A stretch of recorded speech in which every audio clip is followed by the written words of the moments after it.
तर आपली good morning नाहीये, सो गुड मॉर्निंग नाही म्हणणार, गुड नाईट आहे.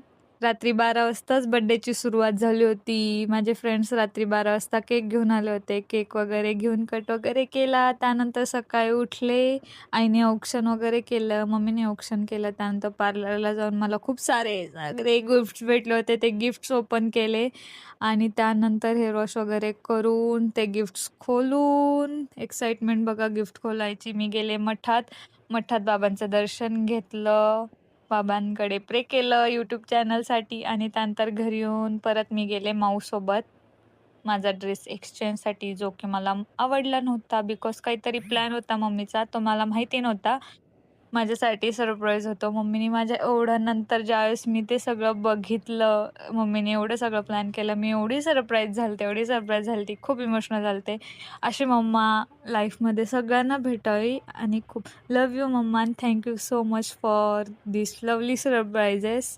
असा होता माझा बर्थडेचा दिवस आणि सॉरी की हा ब्लॉग यायला खूप लेट झाला आहे.